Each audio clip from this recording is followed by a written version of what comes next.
Alhamdulillahi Rabbil Alamin wa bihi nasta'in ala umuri dunya waddin wassalatu wassalamu ala sayyidina wa habibina wa syafi'ina wa qurrati a'yunina wa maulana Muhammad sallallahu alaihi wa ala alihi at-tayyibin at-tahirin wa ashabihi al-muntajabin al-mayamin.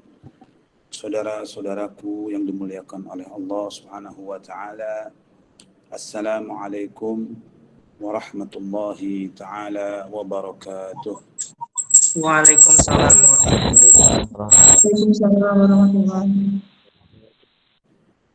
Segala puja dan puji kehadirat Allah Subhanahu wa taala. Alhamdulillah yang telah mempertemukan kita baik offline atau online. Dan tidak lupa pula marilah kita sampaikan sholawat serta salam rindu kita. Salam rindu kita kepada Nabi besar Muhammad sallallahu alaihi wa alihi wasallam. Saudara-saudaraku yang dimuliakan oleh Allah, Al-Qisah pada zaman Rasul sallallahu alaihi wa alihi wasallam, ada seorang sahabat, dia bepergian untuk berniaga, dia bepergian untuk berdagang. Sahabat ini keluar dari kota Madinah, di perjalanan menuju, kalau tidak salah, ke Syam atau ke Syria sekarang. Di tengah-tengah perjalanan, dia bertemu dengan seorang perampok. Tiba-tiba si perampok ini langsung merampas harta-harta sahabat tadi. Sampai akhirnya si sahabat tadi mengatakan, "Khudh ma turidu minni watrukni." Ambillah semua hartaku ini dan tinggalkan aku hidup, atau biarkan aku hidup. Fa'ajabahul lis. Tiba-tiba si perampok ini menjawab, "Ana la uridu malaka faqat." Aku tidak menginginkan hartamu saja. Bal wa ra'saka aidan, dan aku juga ingin membunuh engkau juga. Fattawassala as-sahabi ilaihi wa huwa ya'isun wa wahid. Sahabat ini akhirnya memohon kepada si perampok tadi. Dia bilang, katanya, "Untuk apa engkau membunuh aku? Tidak ada madza tastafid min qatli. Tidak ada faidahnya engkau membunuh aku. Biarkan aku hidup. Kalau engkau ingin menginginkan harta-harta aku, ambillah semuanya. Tidak apa-apa, tapi biarkan aku hidup." Fa'ajabahul lis. Tiba-tiba si perampok tadi mengatakan, "Qad tukhbiru anni." Engkau akan memberitahu kepada kaum engkau, sehingga kaum engkau akan menyelidikiku dan akan mengejar-ngejarku, dan minimal mereka akan mencari-cariku, bahkan bisa jadi akan membunuhku. Maka dari itu, bagaimanapun juga tetap aku harus membunuhmu. Setelah sahabat ini putus asa dari permohonannya dia kepada perampok, akhirnya dia meminta kepada si perampok itu untuk supaya bisa melakukan 2 rakaat sholat. Akhirnya si perampok ini mengabulkan permohonan si sahabat tadi. Fasalla sahabi rakaatain. Akhirnya sahabat tadi melakukan sholat 2 rakaat. Setelah melakukan sholat 2 rakaat, lalu dia menengadah kedua tangannya seraya mengucapkan atau berdoa, "Ya Wadud, Ya Qarib, Ya Mujib, Ya Fa'alan lima yurid." Wahai yang maha kasih sayang, wahai yang maha dekat, wahai yang maha mengijabah doa-doa, ya fa'alan lima yurid, wahai zat yang melakukan apa saja yang dia inginkan. Undur lihali wa aghithni. Lihatlah keadaanku sekarang ini ya Allah, dan tolonglah aku ya Allah. Tiba-tiba ada seseorang yang berpakaian serba putih turun dari langit. Begitu nyampe tiba-tiba dan membunuh si perampok tadi.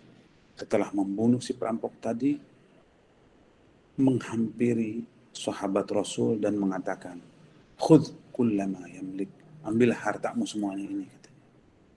Fa'alqas sahabi binafsihi, akhirnya sahabat ini mengejar-ngejar orang tadi, orang yang mengendarai kuda yang berpakaian putih. Sahabat ini mengejar-ngejar orang tadi. Wa qala lahu unashidukallah, demi Allah, katanya, tukhbiruni an huwiyati wa qad anqadtani, hendaknya engkau memberitahu siapakah engkau, karena engkau telah menolongku. Fa'ajabal faris, si penunggang kuda tadi menjawab, ana malakun minas sama'is sabi'ah, aku adalah malaikat dari langit yang ketujuh. Wa qad ja'ani amrul mala'il a'la, aku telah diperintahkan oleh Allah Subhanahu wa taala ketika engkau berdoa kepadanya, an ulabbiya doa, untuk langsung mengijabah doanya. Saudara-saudaraku, kalau kita melihat ya, sebentar lagi bulan Sya'ban akan berakhir. Sebentar lagi kita akan memasuki bulan Ramadan. Bulan Ramadan adalah bulan yang sangat ditunggu-tunggu oleh kita semuanya. Bulan yang selama ini kita mengharapkan bisa mengambil daripada obral pahala yang dibagikan oleh Allah Subhanahu wa taala. Karena dalam hadis disebutkan bahwa kita diundang di jamuan-jamuan Allah Subhanahu wa taala. Bahkan yang sepantasnya tidak dapat pahala pun di bulan Ramadan kita akan mendapatkan pahala. Malah di dalam hadis yang terkenal ya, di hari Jumat Nabi Muhammad sallallahu alaihi wasallam berkhutbah, di antara lain, tud'auna ila diafatillah, kalian diundang untuk menghadiri jamuan-jamuan dari Allah Subhanahu wa taala, atau untuk menjamu jamuan-jamuan dari Allah Subhanahu wa taala. Antara lain, beliau Nabi Muhammad bersabda, anfasukum fihi tasbih wa naumukum fihi ibadah, katanya. Nafas-nafas kalian itu sama dengan tasbih dan tidur kalian itu ibadah, katanya. Malah ada beberapa hadis lagi yang mengatakan bahwa satu ayat dibaca di bulan Ramadan sama dengan satu Al-Quran, 30 juz pahalanya.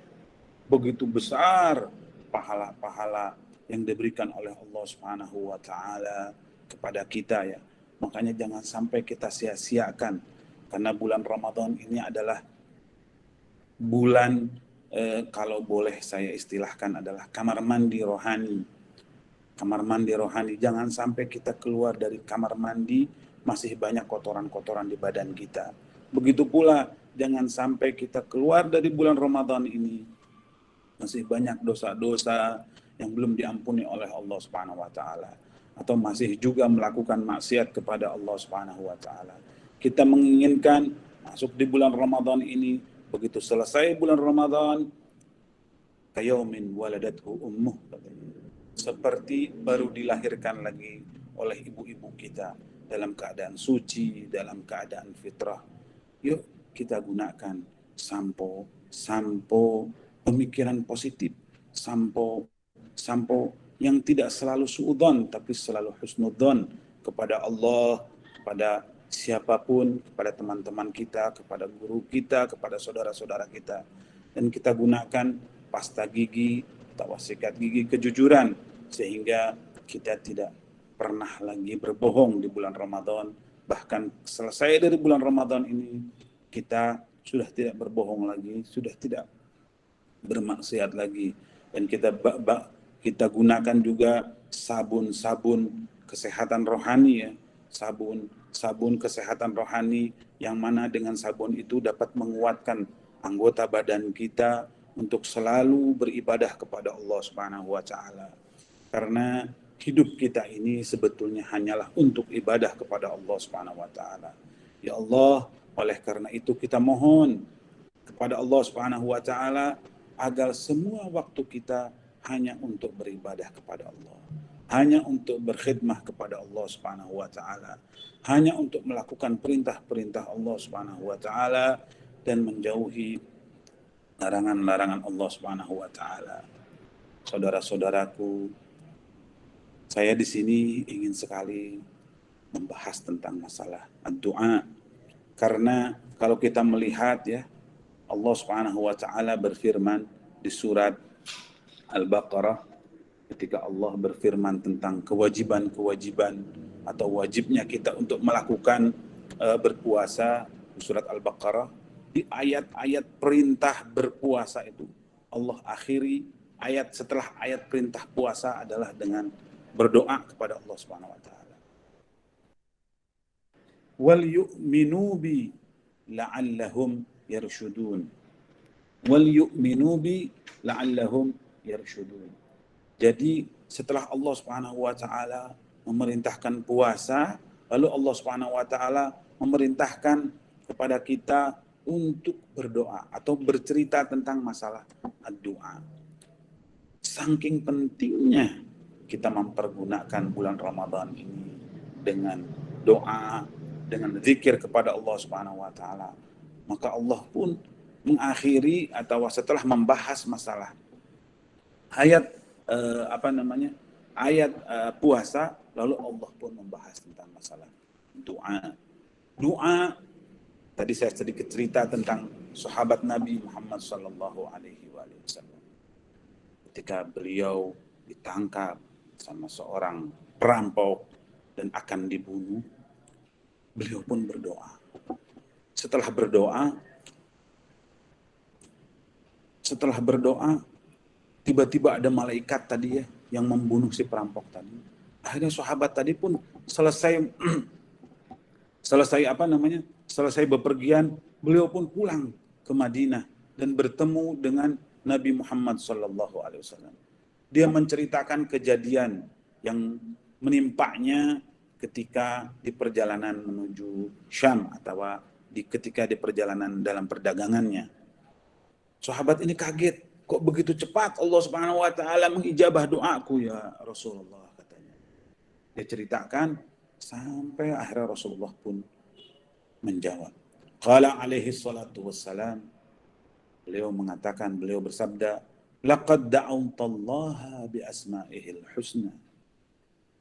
Wahai sahabatku, engkau telah berdoa dengan asma'ul husna, dengan membaca asma'ul husna, dengan menyebut nama-nama Allah yang baik-baik. Fa'atakal faraju min ladunhu ta'ala. Otomatis langsung datang al-faraj ya. Datang pertolongan langsung dari Allah Subhanahu wa taala. Dari itu, saudara-saudaraku, apabila kita berdoa kepada Allah Subhanahu wa taala, ada metodologinya, ada cara-caranya. Ada dalam tanda petiknya, ada kayak semacam aksesorisnya. Kalau kita mau berdoa kepada Allah Subhanahu wa taala, antara lain yaitu seperti yang diperintahkan oleh Allah Subhanahu wa taala. Yang pertama apa? Kita harus walillahil asmaul husna fad'uuhu biha. Allah memiliki nama-nama yang baik, maka mohonlah dengan nama-nama tersebut. Terus yang kedua juga, setelah kita menyebut asmaul husna dan lain sebagainya, membaca asmaul husna, lalu kita membaca sholawat kepada Nabi Muhammad SAW. Sahabat tadi langsung diijabah ketika membaca asmaul husna. Setelah kita membaca asmaul husna, kita membaca sholawat kepada Nabi Muhammad SAW. Karena dalam hadis disebutkan di Jami'us Shaghir karangannya Al-Imam Jalaluddin As-Suyuti, beliau mengatakan ad-du'a mahjubun illa bis salati ala Muhammad wa ali Muhammad. Doa, kurang lebihnya itu hadisnya, doa itu akan ditolak sama Allah Subhanahu wa taala kecuali dengan menyebut nama atau mengawalinya dengan sholawat kepada Nabi Muhammad dan keluarganya, serta mengakhirinya sholawat dengan Nabi Muhammad dan keluarganya. Saudara-saudaraku yang dicintai oleh Allah Subhanahu wa taala. Di samping itu pun juga antara lain kita kalau berdoa harus minimal ya menghadap kiblat. Juga satu tadi Asmaul Husna, kedua tadi ya baca sholawat. Di samping itu juga kita kalau bisa menghadap kiblat. Yang keempat juga dalam keadaan berwudu. Ini afdoliyahnya ya. Yang saya ceritakan ini lebih baik ya. Terus yang kelima juga berwudu. Yang keenam juga ada waktu-waktunya. Nah, di bulan Ramadan ini waktu yang paling tepat. Waktu yang paling momentum yang paling tepat, yang belum tentu kita akan mendapatkan kembali. Belum tentu, mungkin insya Allah tahun ini kita akan mendapatkan bulan Ramadan. Akan datang kepada kita bulan Ramadan. Kita insya Allah kita bisa pergunakan. Tapi tahun-tahun berikutnya belum tentu kita dapat bulan Ramadan lagi. Maka dari itu kita optimalkan. Kita di waktu Ramadan ini kita maksimalkan hanya untuk berdoa. Doa itu bukan hanya bacaan menengadah tangan dan lain sebagainya ya. Tapi di samping zikir juga disebut doa. Bahkan as-shalah itu ad-doa. Karena sholat itu sudah mencakup doa dan lain sebagainya. Saudara-saudaraku yang dimuliakan oleh Allah Subhanahu wa Ta'ala. Mungkin ada pertanyaan di kita ya. Saya sering berdoa kepada Allah Subhanahu wa Ta'ala. Tapi saya kok masih belum diijabah sama Allah Subhanahu wa Ta'ala. Nah, ini ada cara yang lebih dalam lagi ya. Cara-cara berdoa yang lebih dalam lagi. Kenapa doa-doa kita tidak diijabah sama Allah Subhanahu wa Ta'ala? Atau belum diijabah sama Allah Subhanahu wa Ta'ala? Yang pertama, mungkin kita sendiri mengakui ya, kita sendiri meyakini bahwa doa kita tidak diijabah. Sementara dalam hadis qudsi disebutkan ana inda dhanni abdi bi. Allah bilang, Allah berfirman, aku sebagaimana yang dipersangkakan oleh hambaku kepadaku. Kalau hambaku menyangka doaku pasti diijabah, insya Allah bakal diijabah. Tapi kalau sudah pesimis tidak diijabah, ya insya Allah tidak diijabah juga. Yang kedua juga ada satu sifat yang sebetulnya kita malu bercerita ini. Kalau kita melihat seorang bayi yang masih kecil, yang masih baru lahir, dia hanya bisa menangis. Tatkala menangis, 1-2 hari, seminggu, sampai sebulan, bahkan balita ya, dia hanya menangis. Tapi si ibu mengerti apa yang dimaksud oleh tangisan bayi tadi. Si bayi ini kalau nangis, oh ibunya langsung mengerti bahwa ini bayi pengen nyusu. Nangis lagi, oh ini bayi lagi BAB atau buang air kecil. Nangis lagi, oh ini bayi mungkin lagi sumuk ya, haredang, panas, dan lain sebagainya. Ibunya begitu paham. Bahkan kalau andai kata yang melilit di tangannya si bayi, dengan tangisan si ibu pun mengerti, oh ini ada yang melilit di kulitnya atau di tangannya dan lain sebagainya. Dengan tangisan saja, si ibu sudah paham ya, maksud daripada keinginan bayi tadi. Apakah raufiyah ibu dibanding Allah Subhanahu wa Ta'ala? Kasih sayang ibu dibanding kasih sayang Allah Subhanahu wa Ta'ala berbeda. Tentu berbeda. Allah lebih lagi berjuta-juta, bertriliun-triliun kali ketimbang ibu-ibu kita. Tapi kenapa kok si bayi ini langsung diijabah sama ibunya? Sementara kita sudah cerewele, katanya orang Sundanya, sudah begitu jelas, sudah apapun yang kita sebutkan, pengen anu, tapi kok masih belum diijabah sama Allah Subhanahu wa Ta'ala. Gerangan kenapa? Nah, inilah ada kelemahan di diri kita. Kita harus banyak belajar dari bayi ternyata. Si bayi itu punya sifat yang kita tidak memilikinya.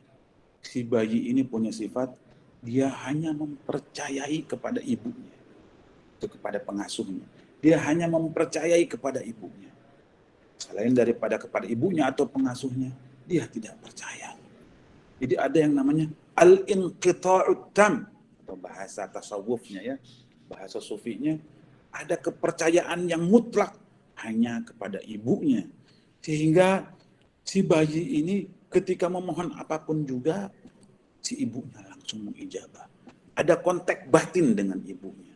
Bahkan bayi ini tidak tenang hidupnya kalau jauh dengan ibunya atau jauh dengan pengasuhnya. Kalau ibunya sudah meninggal ya, dengan pengasuhnya. Tapi kalau ibunya masih ada, dekat dengan dia, si bayi ini tenang hatinya.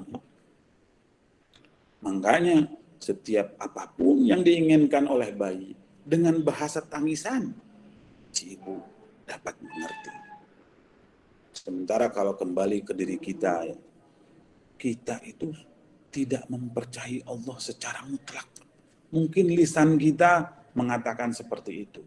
Tapi lisanul hal, keadaan kita, hati kita, perasaan kita, kita tidak mempercayai Allah. Kita masih mencari, bukan mencari keridhaan Allah Subhanahu wa taala. Tapi masih berat keneh ku harta, ku uang dan lain sebagainya. Malah kita berkeyakinan bahwa harta dan lain sebagainya itu lebih bisa diandalkan ketimbang Allah Subhanahu wa taala. Malah dalam makalah ya, orang-orang Hadramut atau Hadarim yang ada di Indonesia itu dibilang apa katanya? Kullu syai'in bil fulus tembus wa man laysa lahu fulus manfus, katanya gitu ya. Segala sesuatu itu katanya kalau pakai fulus, kalau pakai uang selesai katanya. Tapi apabila tidak memakai uang, ya macet katanya, tidak mungkin terselesaikan. Kita lebih mempercayai harta. Bahasa kitanya, naon teu bisa atuh ku duit mah gitu. Semuanya juga bisa dengan uang mah. Lah inilah membagi kepercayaan kita kepada harta kita ketimbang Allah Subhanahu wa taala, otomatis doa-doa kita pun akan lambat, akan susah untuk diterima.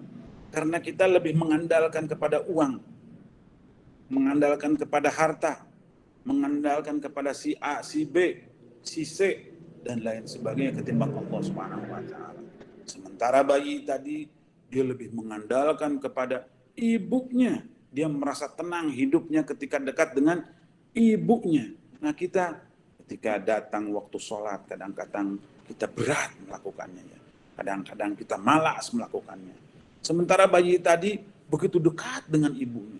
Merasa tentram kalau dekat dengan ibunya. Lalu kita malah jauh daripada Allah Subhanahu wa taala. Kita lebih mempercayai dengan harta kita, dengan teman kita, dengan yang lainnya selain daripada Allah Subhanahu wa taala. Oleh karena itu, apabila kita sudah mempunyai sifat yang percaya hanya kepada Allah Subhanahu wa taala, niscaya Allah akan langsung mengijabah doa-doa kita tanpa ditelat-telatkan lagi. Ada namanya wahabli kamal al-inqita' ilaik. Ya Allah, berilah kepada kami ya Allah kesempurnaan dalam mempercayaimu ya Allah. Sempurna.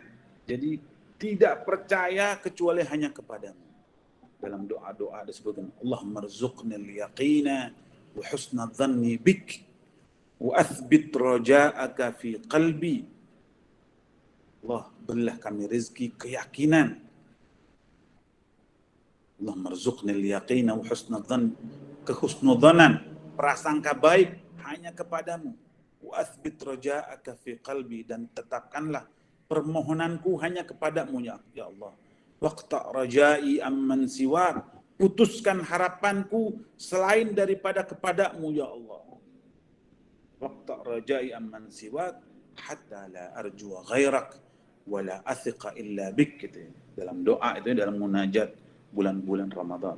Sehingga aku tidak pernah percaya, tidak pernah mengandalkan, tidak pernah berharap kecuali hanya kepadamu ya Allah. Dalam surat Al-Fatihah, setiap hari kita baca 17 kali dalam satu hari minimal ya. Kita baca iyyaka na'budu wa iyyaka nasta'in. Hanya kepadamu ya Allah aku menyembah. Dan hanya kepadamu ya Allah aku memohon perlindungan. Hanya kepadamu ya Allah aku berharap. Hanya semuanya kepadamu ya Allah. Adapun teman-teman kita membantu, istri, suami kita, atau guru kita membantu, itu karena digerakkan oleh Allah Subhanahu wa Ta'ala. Begitulah, andai kata kita punya sifat seperti bayi tadi, maka Allah pun akan menerima doa-doa kita kepada apa yang kita mohonkan. Dalam doa itu apa sih? Doa itu adalah at-ta'bir lil hajah al-fitriyah. Kebutuhan fitrah kita adalah doa. Kalau tanpa diperintahkan oleh Allah Subhanahu wa Ta'ala kita untuk berdoa kepada Allah, niscaya kita sangat malu kenikmatan apa yang tidak kita dustakan kepada Allah. Kenikmatan apa yang tidak kita langgar terhadap Allah Subhanahu wa Ta'ala. Dari semua kenikmatan, tidak ada satu kenikmatan pun yang kita tidak langgar. Bahkan dengan kenikmatan yang diberikan oleh Allah, kita bermaksiat kepada Allah. Kita melawan kepada Allah Subhanahu wa Ta'ala. Tapi Allah dengan maha raufnya, Allah memerintahkan kepada kita, ud'uni astajib lakum. Berdoalah kepadaku, bermohonlah kepadaku, mintalah kepadaku, astajib lakum. Niscaya aku akan mengijabah, mengabulkan permohonan-permohonan atau doa-doa kalian. Ada sedikit cerita tentang orang yang betul-betul percaya hanya kepada Allah Subhanahu wa Ta'ala. Yaitu cerita salah satu tabi'in ya. Kebetulan tabi'in ini adalah cucu daripada Rasul sallallahu alaihi wasallam, yaitu Sayyidina Ali Zainal Abidin. Sayyidina Ali Zainal Abidin kurang lebih kejadiannya seperti sahabat tadi. Tapi ketika Sayyidina Ali Zainal Abidin mau berangkat naik haji, di tengah-tengah perjalanan ada perampok juga.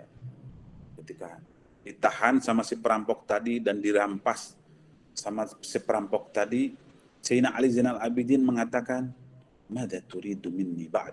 Setelah mengambil hartanya, dia bilang, "Apa yang engkau inginkan dariku lagi?" Si perampok mengatakan, "Uridu hayataka aidan." Aku juga ingin hidupmu, wahai Ali. Aku ingin membunuhmu, wahai Ali. Sayyidina Ali dengan menengadahkan kedua tangannya kepada Allah Subhanahu wa Ta'ala, tiba-tiba ada semacam dalam wa ma kada alaihi an yatim hadhihi al-ibarah hatta dhahara syakhsun wa daraba al-lissu fardahu qatilan. Belum dia menengadahkan tangannya dan dia baru membaca Bismillahirrahmanirrahim, belum selesai bacaan-bacaan tadi, tiba-tiba ada seseorang datang dan membunuh si perampok tadi. Ini adalah seorang tabi'in, seorang cucu daripada Kanjeng Nabi Muhammad SAW. Jadi Ali bin Husain bin Fatimah binti Rasulullah sallallahu alaihi wasallam. Jadi baru saja, karena dia punya apa? Keyakinan seperti bayi, bahkan melebihi dari bayi ya. Dia mengatakan bahwa baru Bismillahirrahmanirrahim saja sudah begitu langsung ditolong sama Allah Subhanahu wa Ta'ala. Oleh karena itu, ikhwani wa akhwati rahimakumullah, dalam doa itu di samping kita sering membaca yang tadi ya, baca Asmaul Husna sebelumnya, merayu-rayu Allah, melobi-lobi Allah, memuji-muji Allah. Selanjutnya juga kita membaca sholawat kepada Nabi Muhammad sallallahu alaihi wasallam, dan selanjutnya juga kita dan lain sebagainya. Allah pun memerintahkan kepada kita kalau mau berdoa dalam ayat yang lain, huwal hayyu la ilaha illahu fad'uhu mukhlishina lahuddin.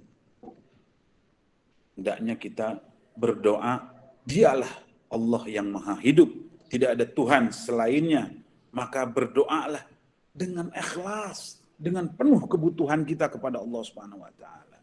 mukhlishina lahuddin. Karena tanpa kenikmatan dari Allah Subhanahu wa taala, kita tidak mungkin sanggup untuk hidup. Begitu juga kalau kita melihat ya, para anbiya dan para rasul itu kalau berdoa kepada Allah Subhanahu wa taala, mereka itu betul-betul penuh dengan ketakutan ya.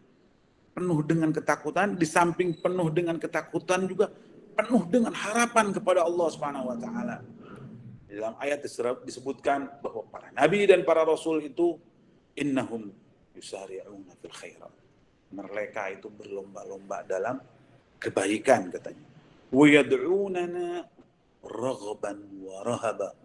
Dan mereka para nabi dan para rasul itu berdoa kepada kami raghaban, penuh dengan harapan, wa rahaba, dan penuh dengan kekhusyuan atau takut kepada Allah Subhanahu wa taala. Wa kanu lana khashi'in. Mereka pun semuanya beribadah kepada Allah dalam keadaan khusyuk. Jadi tidak beda dengan kita ya. Kalau kita beribadah kepada Allah Subhanahu wa taala baru takbiratul ihram sudah ingat yang lainnya. Sementara para nabi Allah, para rasul, para auliaus salihin itu mereka berdoa di samping mereka melakukan kebaikan-kebaikan, mereka juga berdoa kepada Allah dalam keadaan penuh harapan, optimisme yang sangat dan penuh dengan rasa ketakutan, khusyuk. Wa kanu lana khashi'in, dan mereka pun khusyuk. Malah kalau yang sudah betul-betul mutlak percaya hanya kepada Allah Subhanahu wa taala, kita mungkin teringat ya dengan kasusnya Nabi Allah Ibrahim salamullahi alaih. Ketika Ibrahim salamullahi alaih dia berdoa kepada Allah Subhanahu wa taala bahwa dia ditangkap ya, bukan berdoa, dia ditangkap sama orang-orang musyrikin dan akan dibakar sama orang-orang musyrikin. Lalu ketika akan dibakar, datang malaikat Jibril menawarkan jasa kepada Ibrahim sallallahu alaihi. Datang memohon barangkali ada yang bisa dibantu, menawarkan jasa kepada Ibrahim. Malah di dalam riwayat yang lainnya, malaikat angin menawarkan jasa, malaikat hujan menawarkan jasa kepada Ibrahim. Tapi Nabi Ibrahim tetap tidak menerima jasa-jasa itu atau tidak mau. Dia fa'ajaban Nabi Ibrahim, la ahtajuka anta. Hina alqahu al-kuffar min qaumihi finnar. Jibril datang, hallaka haja. Katanya Jibril, engkau memohon bantuanku, aku dapat membantumu katanya. Fa'ajaban Nabi Allah Ibrahim. Nabi Ibrahim menjawab, la ahtajuka anta. Aku tidak membutuhkanmu wahai Jibril. Jibril. Ibrahim bilang, aku tidak butuh kepadamu. Faqala Jibril, utlub mimman tasha. Kalau begitu, mohonlah sesuai dengan keinginanmu. Faradda Ibrahim alaihi salam. Nabi Ibrahim menjawab Dia bilang, hasbi an su'ali ilmuhu bihali. Cukup bagiku dengan pertanyaanku pengetahuan Allah dengan keadaanku akan dibakar ini. Allah pasti melihatku katanya. Allah pasti memperhatikanku. Dan turunlah ayat Al-Quran. Ya naru kuni bardan wa salaman ala Ibrahim. Wahai api, jadilah dingin dan selamat bagi Ibrahim. Langsung dari Allah Subhanahu wa taala. Bukan dari malaikat lagi. Karena Nabi Ibrahim hanya percaya kepada Allah Subhanahu wa taala. Ini kelasnya Nabi dan Rasul ya. Nah, mudah-mudahan kita dapat mencontoh Kanjeng Nabi Muhammad SAW, mencontoh Kanjeng Nabi Ibrahim salamullahi alaih, mencontoh para anbiya, para aulia dan para sahabat tadi, sehingga doa-doa kita akan diijabah oleh Allah Subhanahu wa taala. Dan yang terakhir, apabila nanti setelah kita masuk Ramadan, tolong pergunakan waktunya. Manfaatkan waktu ini. Jangan disia-siakan. Minimal anak-anakku semuanya satu kali bulan Ramadan itu hatam satu Al-Quran. Karena satu ayat pahalanya satu juz. Itu ada berapa ayat? Ada 6.660 katanya. Atau 6.400 sekian, ada ikhtilaf. Tapi satu ayat sama dengan 30 juz Al-Quran. Oleh karena itu, kita manfaatkan ini. Ya kan? Seperti yang tadi saya sampaikan, nafas kita tasbih, tidur kita sebagai ibadah dan lain sebagainya. Jangan kita menggunjing teman-teman kita. Jangan membicarakan yang tidak ada artinya. Jangan membicarakan yang tidak ada manfaatnya. Fokus kepada bahwa kita diciptakan hanya untuk beribadah kepada Allah. Hanya untuk berkhidmah kepada Allah Subhanahu wa taala. Dan itu saja yang dapat saya sampaikan. Mohon maaf apabila ada kata-kata yang kurang enak didengar. Wabillahi taufiq wal hidayah wal ridha wal inayah. Wassalamualaikum warahmatullahi wabarakatuh.